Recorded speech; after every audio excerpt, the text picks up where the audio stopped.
ఒకటే చెట్టు కాళ్ళకి వేసుకున్నాం. అది ఇది చూసుకుంటే అక్కడే ఉంటున్నామండి. ఉండేది మాత్రం ఎకరం 5 చెట్లు 3 చెట్లు ఉంటుంది. పిల్లల్ని పెట్టుకొని అదే ఫారంలో నివాసం ఉంటున్నాము 40 సంవత్సరాలుగా. మరి R1 పక్కనే ఉంది.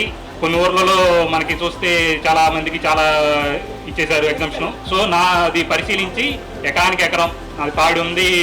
మరి 10 మంది పిల్లలు ఉన్నారు. ఎకరానికి ఎకరం మినహాయింపించి నాకు పౌల్ట్రీని ఇస్తే నాకు పరిష్కారం అవుతుంది.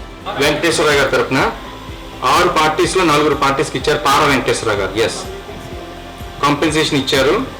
R1 ఇది 22 ఎకరాలకి ఇచ్చారు. 1 ఎకరం మాకు ఉంచండి, ఉంచితే మేము అందులో ఏదో చేసుకుంటాము. తర్వాత షెడ్ ఉంది, షెడ్ పైన మేము ఇల్లు కూడా కట్టుకున్నాం వగేరే అన్నారు. ఇల్లుకి అది కాంపెన్సేషన్ ఎట్లాగైనా will have to work out. Because ఆ ఇల్లు ఉన్నది 90 నుంచి 92 నుంచి వేసుకున్నారని చెప్తారు. అవార్డు కూడా పాస్ చేసి కోర్టు డిపాజిట్ అన్నారు. అయినప్పుడు కూడా ఎంత తొందరగా చేయగలం అంత తొందరగా చేయగలిగి చేసేసి చేయవలసిన ఏమన్నట్టు కానీ కేసు బై కేసు ఒక పద్ధతి ప్రకారం వెళ్తే కనుక పరిష్కారాలు అవుతాయని నేను అనుకుంటున్నాను. ఓకే.